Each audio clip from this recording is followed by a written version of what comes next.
Hey Carter, we're on example 3 on 5-3 notes. We're gonna jump around here a little bit because we've already done example 9, but we got lots of examples to go through for substitution. So I was just telling them, like, they don't tell you specifically in this problem that we have to do substitution, like we know because that's this section, but like if they give this to you on a test, like how do you know you have to use substitution? I can take the antiderivative of just cosine of x, it would just be sine of x, but the problem is there's that 5 there. So that's the problem, and I have to like do something with the 5. So what do we do with the 5? Put him out front. No, you can't put him out front because he's stuck inside the cosine. That's a good idea though. That's a good thought. How do we substitute? What do we start with? U equals, what did we say in U equals? 5x, okay? Then what would du be, the derivative of that? 5 dx, right? 5 dx. Okay, so let's start to substitute and let's see if we run into any issues. So my integral symbol is going to go down. Whoop, he's done, okay? All right, what will cosine of 5x become? Cosine of 5x will be cosine of u, right? Which we know how to take the derivative. The derivative of cosine of u, we just said it would be sine, right? Okay, so he is done. And then I need dx. What I don't need is 5 dx, right? I just need dx. So how do I get rid of that 5? Yeah, I'm going to divide by 5. Okay, and when I divide by 5, instead of putting that as du over 5, I'm going to write that as 1/5 du. Equals dx. Okay, so now I have the dx freed up, and this dx right here is going to be replaced with 1/5 du, right? Okay, but then I separate them because I'm going to put the du back here, but constants I'm going to lump out in front. Okay, so I would encourage you to separate them like that every time you do this. Put your constant out here, put your du in the back. Okay, and you can do that because it's all multiplied, right? Doesn't matter what order you put them in, okay? And now that I have him substituted, now I can actually take the antiderivative. So what's the antiderivative of cosine of u? Sine u, right? Okay, so I've got 1/5, he's just chilling. Sine u plus c. And last, we have to bring back the 5x in for u. So final answer, 1/5 sine of 5x plus c, and I don't think you really need the parentheses around the 5x, but I like to put it there, okay? Now, let's say, so this is my final answer, let's say you were trying to take the derivative of this, okay, just to check our answer. If I'm trying to take the derivative of this, which method would you use? That would actually be a chain, right? Because you would have to do the derivative of the inside. Okay, so if I'm doing the chain rule, that 1/5 is just chilling, right? What's the derivative of sine? Cosine.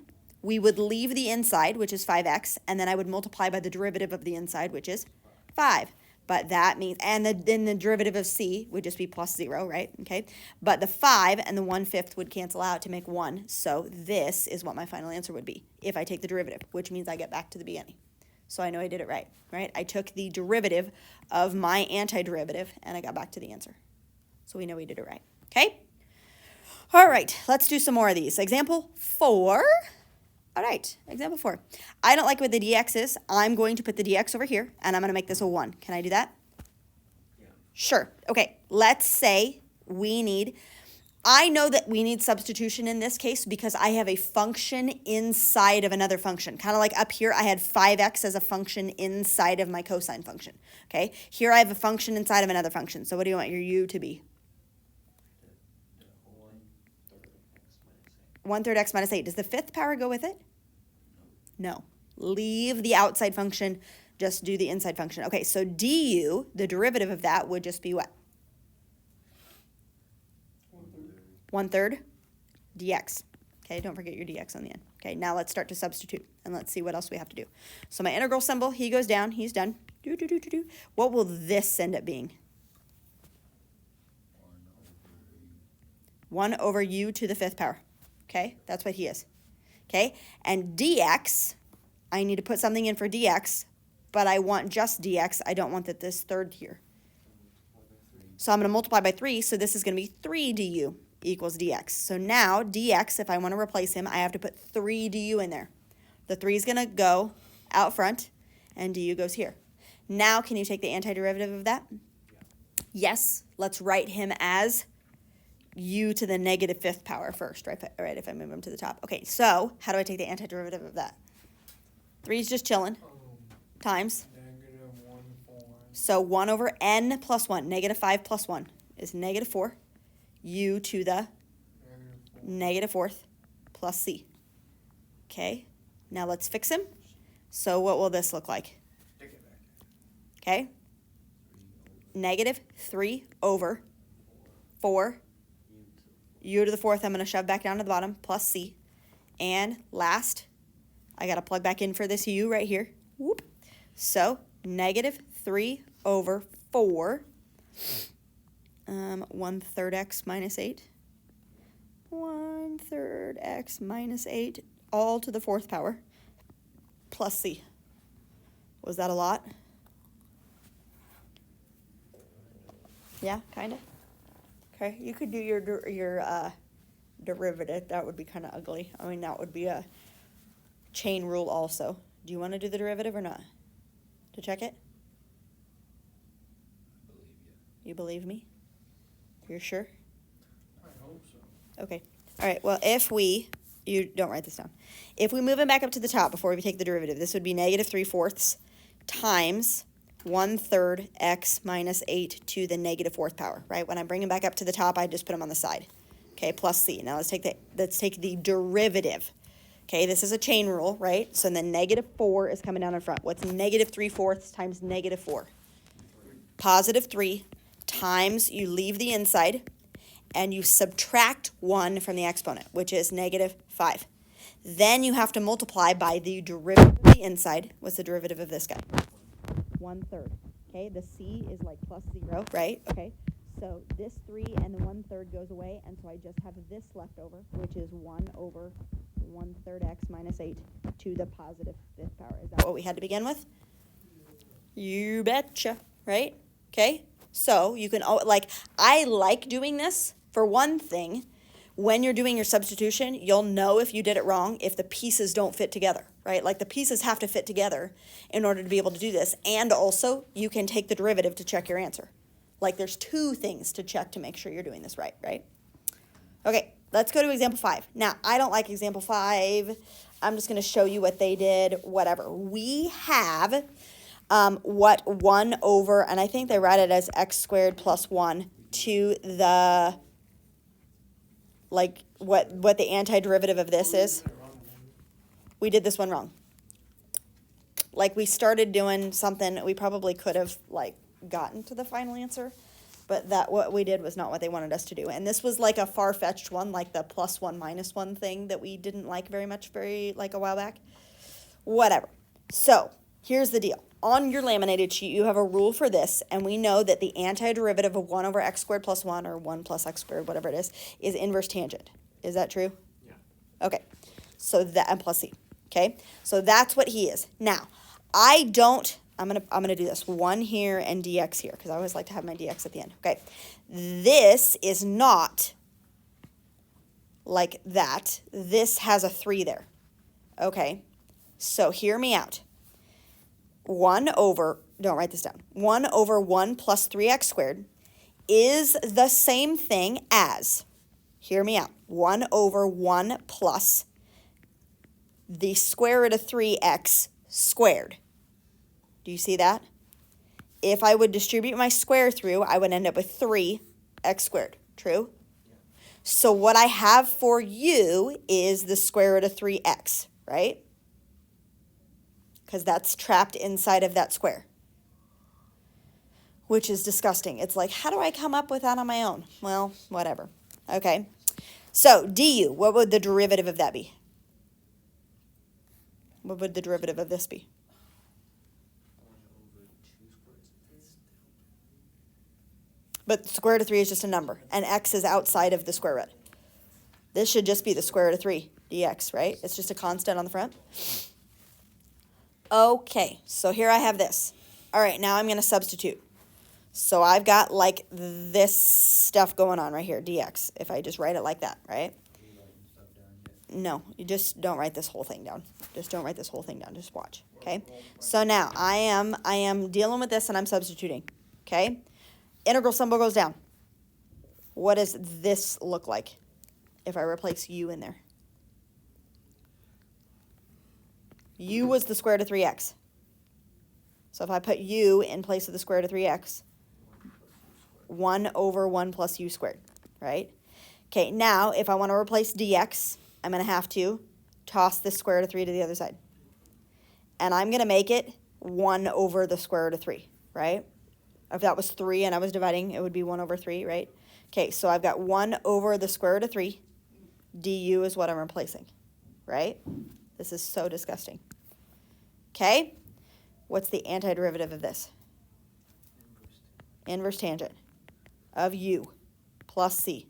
And the 1 over square root of 3 is just chilling. Confused? Where did I lose you? You must be new here. Oh, just keep going. Okay. Last thing. What do you got to do last? Replace the u with the square root of 3x plus c. Gross. Now, that makes sense. If I take the derivative of inverse tangent, it is 1 over 1 plus x squared, and that x is this, right? Times the derivative of the inside, which is just the square root of 3, but I've also got that 1 over square root of 3 out front, right? So this guy stays, the derivative of this becomes this, times the derivative of the inside. These two are going to cancel, and this makes 3x squared, right? Gross. So this, there's your final answer for that. Don't write that one down. That one's really disgusting. Okay. What shall we do now? Let's go to example 6. Okay, we got lots of stuff going on in example 6. What do you want to do? Do I know any parts of this? Does 1 over x show up in on your laminated sheet anywhere? Look on your laminated sheet. Does 1 over x show up? Do we know the antiderivative of 1 over x?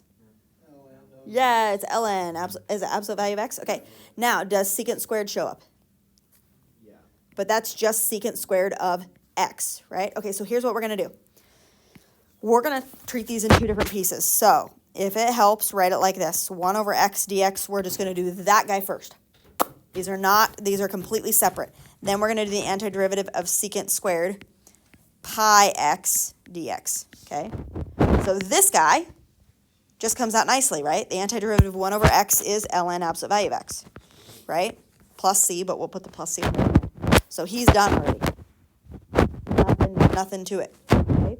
This guy, though, we got to do some substitution on, right? So what's u going to be? Pi x. That's the stuff that's like trapped inside there. I know what secant squared of x is, but I need to get rid of the pi. So pi x, okay, what's du going to be? Pi. Just pi dx, right? Okay, so let's start to substitute. So this guy becomes integral secant squared of what? What does this get replaced with? Secant squared u, right? And dx, I don't have pi dx, so I'm going to shove the pi to the other side, right? What's that going to look like? 1 over pi du is equal to dx. Yeah? So dx, if I want to put something in for dx, I'm going to put 1. Oh, no. Why did I do that? Du goes here, 1 over pi goes here, right? Because 1 over pi is just a constant. Okay. Now, what's the antiderivative of secant squared? Antiderivative of secant squared. You're looking on the right side column. Tangent of x, okay? So I'm going to add that onto here. 1 over pi just chills, okay? And this is, oh, wait. 1 over pi, this is tangent of u plus c, right? But u is pi x, right? Okay, so I want 1 over pi of tangent of pi x plus c. Was that really fast? Secant of u, and the antiderivative of secant squared is tangent, right? But that's tangent u, and then I've got to plug it back in for u. Right? Yes? Okay, done. All right, so that one was 2 pieces, right? Just separate them out. If there's a plus sign, you can separate them. Okay? All right. Example 7. You can commence writing, by the way. Okay, example 7. We got sine squared cosine, which means sine x, another sine x, and cosine of x. Can we manipulate that in any way? I don't like it written like that. I don't want it written like that. I want it written like this. This means this, true? Sine of x, whole thing squared, cosine x dx. This means that, true? Okay, we need a u. What's going to be my u part? The crap that's stuck inside of something else, right? U is going to be sine of x. Okay, now, typically what happens is your du also shows up in there, right? What's the derivative of sine? Yeah, there it is, right? Cosine of x dx. You see that? Okay, am I going too fast? It takes some getting used to. That's why, look at how many examples there are in this whole sheet. That's why there's so many examples, okay? So, it's going to be all right. Okay, now what do we do? Now what? Let's plug in. Let's take this guy, copy him down. What? What's on the board? It's all of my side angle side, all the stuff. I thought we weren't allowed to say that. Yeah, I know. Just whatever. Angle side side. Yeah, but it is a thing for right triangles.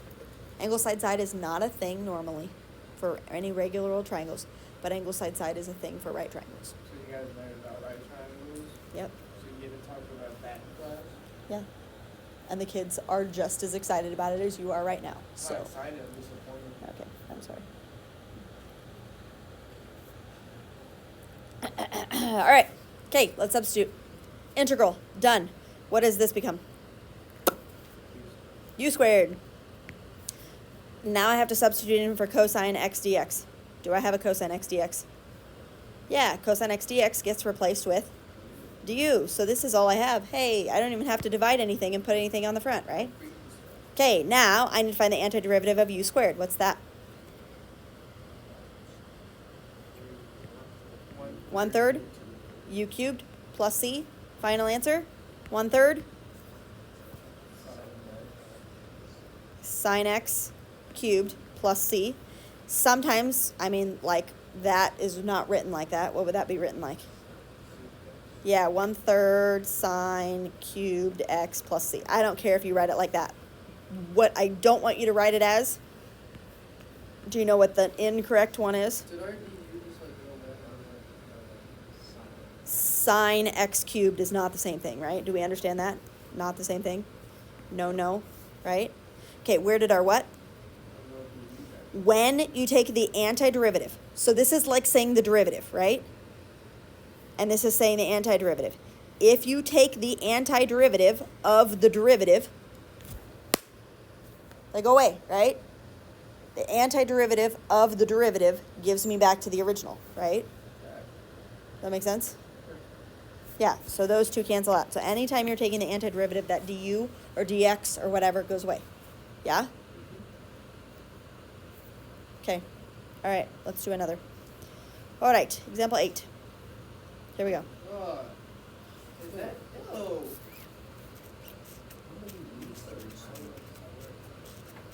It is not a single number in this math problem.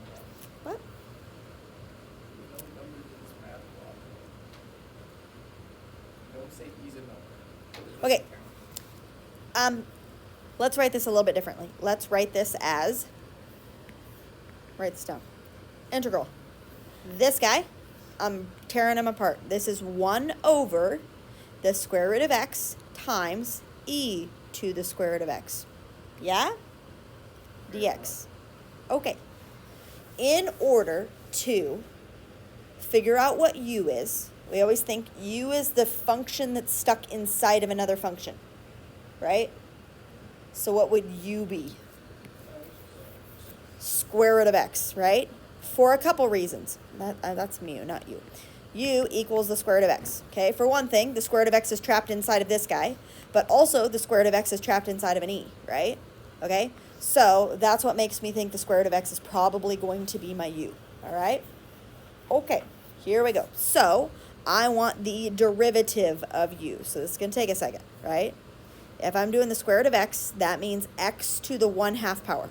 Let's find the derivative of that, okay? So, what? 1/2 goes down in front. X to the negative 1/2, right, is what he is. But that is, if I shove him back down underneath, that is 1 over 2 square roots of x, right? That's what he is. Okay, so 1 over 2 square roots of x dx. That's what the du is, yeah? Okay. All right. Okay, do you see some things showing up? No? You don't see anything showing up? Let's start to substitute. Okay, I know what that is. That just gets replaced with the integral symbol, right? All right, let's worry about this e, because we can't substitute for e, so what's that become? E to the u, right? So this is done and that is done. Now all I have left is 1 over the square root of x and dx. Does that show up in my antiderivative? Or excuse me, in my derivative, in my du? 1 over square root of x dx. 1 over square root of x dx. The only thing I don't have is this 2. Can I bump the 2 to the other side? Can I get rid of that 2? Okay, let's see. This is another way of writing du equals 1/2 times 1 over the square root of x dx, right? Like that's another way of writing it. So if I just want this part left over, how do I get rid of this? Times 2, right? Times 2. So 2 du, whoop, du is equal to 1 over the square root of x dx, right? So if I want 1 over the square root of x dx, I have to replace it with what? What? 2 du, right? Okay, now what do I do? Yeah, take the antiderivative of e to the u. What's the antiderivative of e to the u? E to the u, right? That 2's just chilling. So 2e to the u plus c, and final answer? 2e to the square root of x plus c. See how that works out? Sometimes you have to play with it a little bit, like just like figure out what the derivative is and see if he appears, and yeah, it's kind of a magic trick sometimes, a little bit.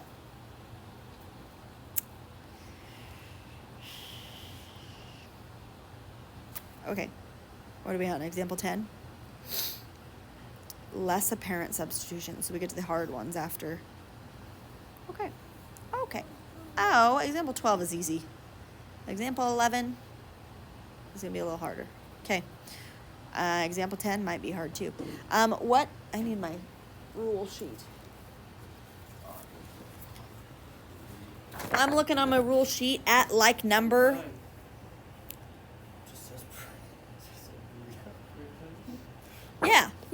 Yeah. I'm looking at number 13.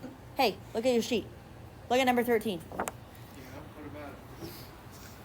This is, number 13 says the antiderivative of 1 over the square root of 1 minus x squared,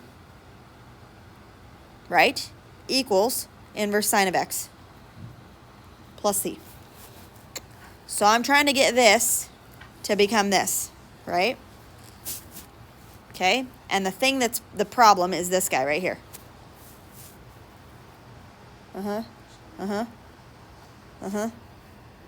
So, did you know that this guy is the same thing as e to the x squared, right? Doesn't that make e to the 2x?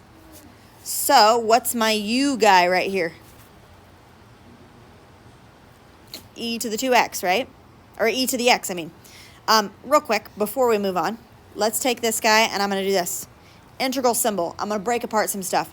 I'm going to take this guy and shove him off the front. So he's going to be e to the x, right, times 1 over the square root of 1 minus e to the x squared dx.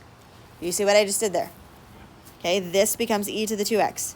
Okay, so now that I have that info, what do you want u to be? E to the x. Okay, am I going too fast? No? What's du? What's the derivative of e to the x? E to the x dx, right? Okay, now I substitute. All right, so I start with the integral symbol. He just gets copied down. He's done. What is this right here? If I substitute. 1 over square root 1 minus u squared. Okay, right? Because u is e to the x. So he's done. Now I need e to the x dx. Oh, but wait. E to the x dx is du, so I'm going to put him on the end there, right? Now, what is the antiderivative of this? Inverse sine of u plus c, but u is e to the x. So I've got inverse sine, and you don't have to put him in parentheses, but I always like to. And there he is. Okay? Okay. Yeah? Okay. All right. Okay, let's do this one. Example 12, and then we'll bump back to example 11. Okay. Example 12 reminds me of...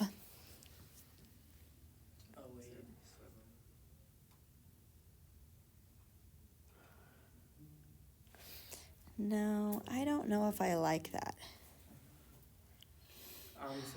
Cosine cubed. So here's my thought process. Ready? This means cosine of x, don't write this down, dx. Here's my thought process. Ready? If we do that, then u is cosine of x, right? Okay? That means du is the derivative of cosine, which is negative sine of x. And here's the problem, dx. Here's the problem. This doesn't show up anywhere. And I can't divide him over, right? Because even if I divide him over, he will be 1 over negative sine of x, and I'll still have an x in my u equation now. So that's a problem. So we've got to do something different. We've got to break those cosines apart.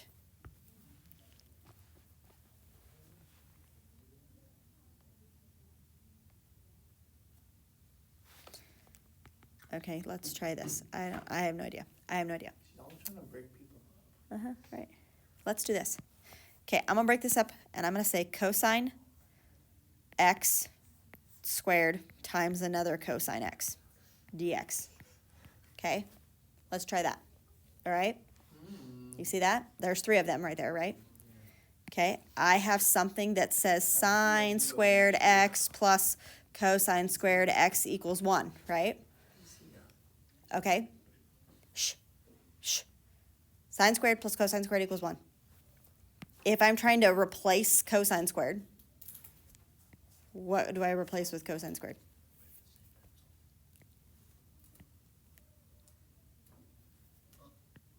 Cosine squared x will be equal to what?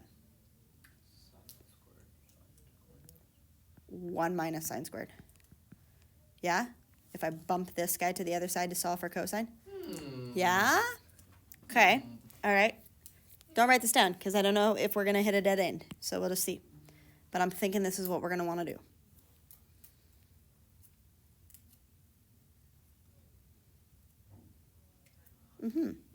I think so. All right, this guy right here is, yeah, so he would end up being your integral. This will be 1 minus sine squared x times cosine x dx, right? I just replace this guy with 1 minus sine squared. Now,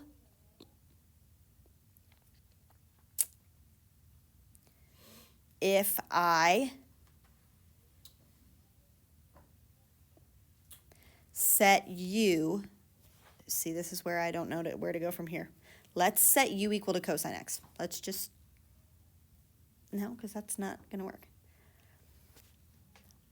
Oh, let's look at the time. Let's set u equal to sine x.